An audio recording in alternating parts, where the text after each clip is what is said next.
All right, please pardon my voice. I'm a little sick today, but that's okay.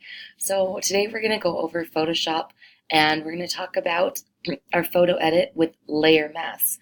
So the first thing you want to do is make sure you download on Canvas your Photo Edit 4 is what it's titled as, and you also want to download the image that I've attached right there.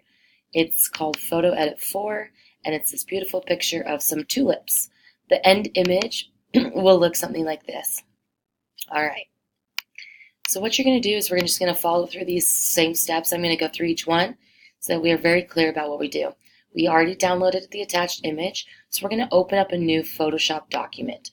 Okay, hopefully you remember from before, you just have to go down to File and New. With this document specifically, what we are looking for is an 8 by 10 in inches. Make sure you're on inches. I see a really common problem with students accidentally hitting pixels. That'll make your document extremely tiny.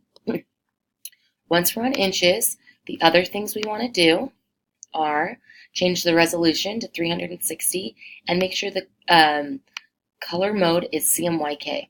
Now mine's already set up like that because this is the last document I used. So you may need to adjust the resolution or the color mode. Then hit create. Once we have our image, the next step is to file, place link to that photo. Make sure you place linked instead of opening that photo because it would open it on its own artboard instead of the one we just created. Okay, I've already downloaded it and mine is on my desktop. So depending on where you downloaded your image, that's where it should be. Now with Canvas, automatically on the computers we have at this school, on the browser it will pull up just down in the bottom bar when you hit download. Click and drag that to your desktop so you know exactly where it's going to be. Photo Edit 4 picture. I'm going to place it right in there.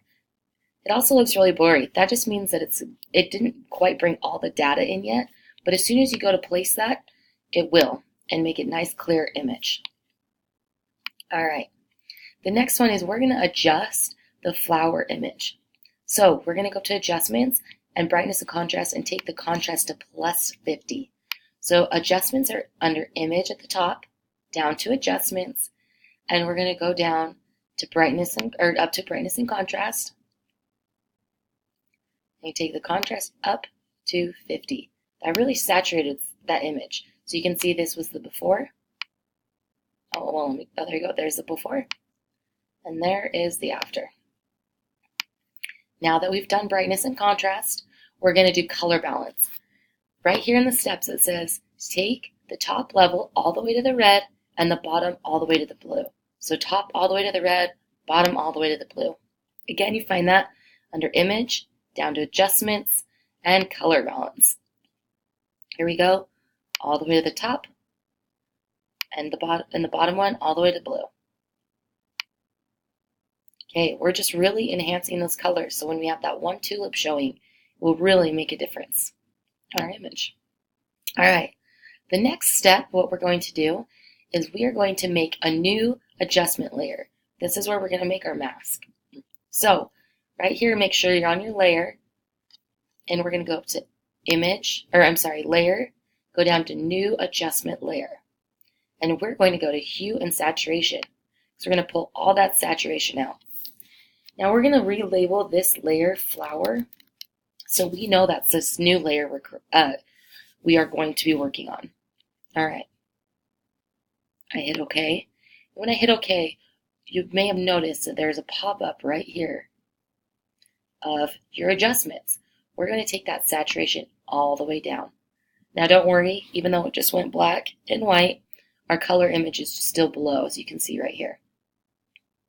Okay, while you're still selected on this flower layer, what you're going to do is we are going to invert our layer. So right now you can see that it's a white box.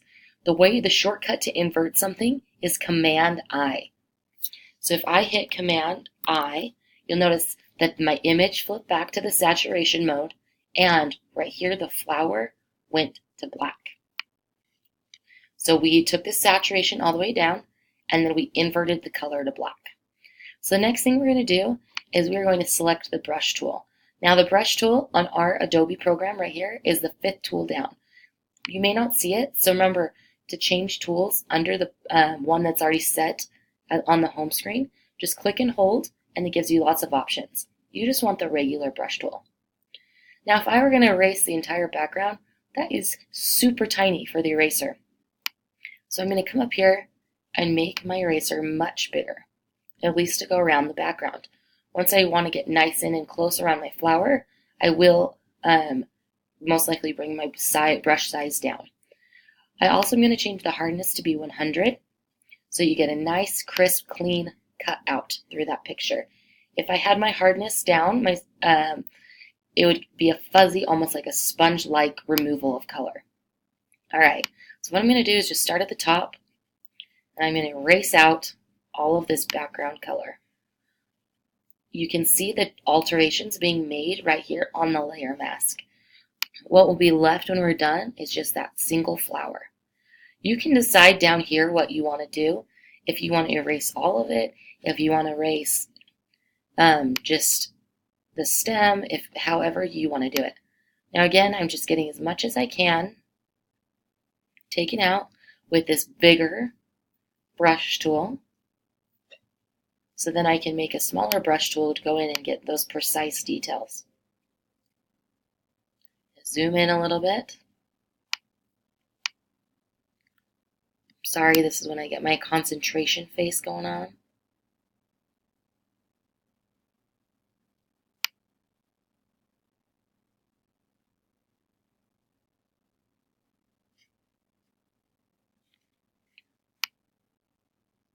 Get as close as you can to that flower.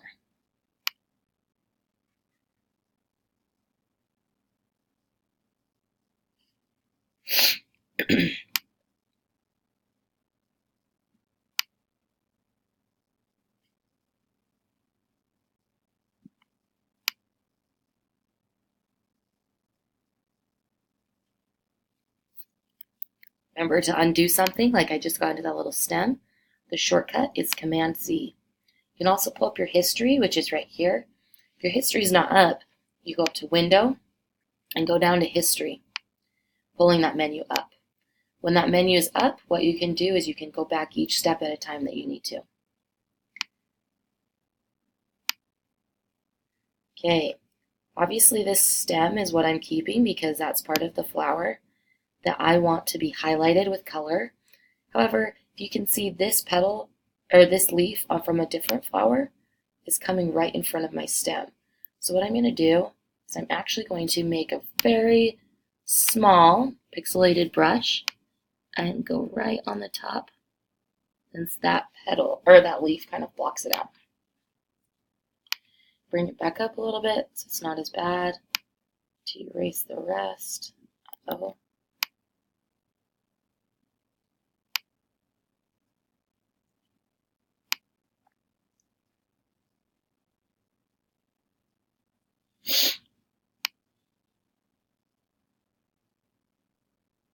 All right. Now I want to kind of fade it out down there. So what I'm going to do is I'm going to look at my different brush styles. Right here you can see that there's general brushes, special effects brushes, any of them. They have these little carrots. So you can go down and pick what you want. So I kind of like this one. Let's see how this goes. If you brush it in, you can kind of blend it all together. So then it's not so harsh getting down there. Okay. I'm going to go back. You can pick something else. So if you didn't like that one, go up a step on your history panel and you can change it for something else. I'm going to go back up to my original brush, which was under general brushes, and it was the hard round brush, to take out a little bit more up here. Color.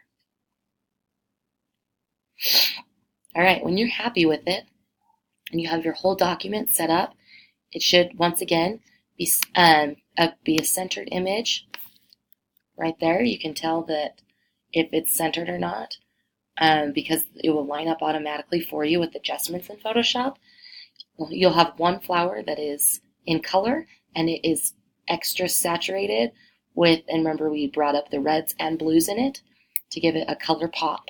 And then we took the background saturation down, layer masked it, and erased out all of the other color. So once you're done, what you can do is you're going to export it as a PNG. Remember, the reason why we export as PNGs is I cannot open up a Photoshop file with pictures if you did not send those pictures to me, because they're not on my computer. So if you export it as a PNG, it flattens that image and anyone can open it anywhere. We're going to call this Photo Edit 4. Okay? I made sure that mine is on my desktop, so I know exactly where it is. It is that PNG, and I'm going to save it. The last step to do is just to submit it on Canvas.